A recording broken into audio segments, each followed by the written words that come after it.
In the meantime, mortgage brokers are suddenly getting very busy as rates drop. Diana Olick joins us right now with more. Hi, Diana. Hey, Becky, and I think you're safe to say we can call this a little refi boom, at least compared to what we've seen in the past few years. Applications to refinance a home loan surged 20% last week compared with the previous week. That, according to the Mortgage Bankers Association's seasonally adjusted index. Demand was a stunning 175% higher than the same week a year ago. And this is the average rate on the 30-year fixed.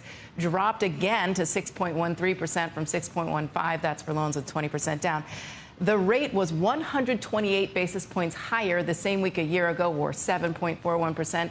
That is the 8th straight week of declines, and the FHA rate actually fell just below 6% to 5.99, and that breaks that psychological level for some borrowers. Now, the refinance share of applications rose to just over 55%. While the jump compared with a year ago is large and the share is now a majority of total mortgage demand, the level of refinance activity is still modest compared to prior refi waves. And because we know, of course, that the vast majority of borrowers today have loans with interest rates well below 5%.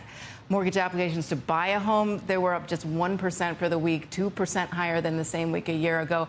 Buyers are just still facing high home prices and limited supply of homes for sale. But interesting, the average loan sizes were higher for both purchase and refinance applications. That pushed the overall average loan size to the highest in the survey's history, $413,100, Becky. Just looking at some of those numbers, you're right. It doesn't change the economics of the system in terms of what the supply and demand is. What would it take to see buyers getting back in there? Is the thought that eventually if rates come down, people will move and you'll start to see some movement there or not? Well, I think we need more supply on the market, whether we get it from the home builders or we get it from sellers. As rates start to come down and those sellers who feel locked in feel, okay, maybe I can put my home on the market. But again, people have rates in the 3-4% range. I know I do. Yeah. And that's why they don't want to sell. Like we saw KB Home last night report disappointing earnings.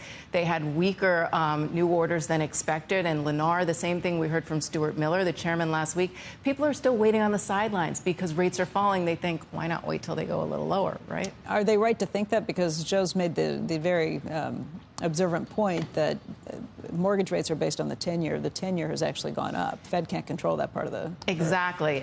And we saw rates go up after the Fed cut, not by a lot, but a little bit. But the trajectory is still lower. So the expectations is that while they may move up week to week, a little different every day, that they will move lower over the next couple of months as the Fed cuts. But again, we're not going to see 3 and 4% rates. No question. Right.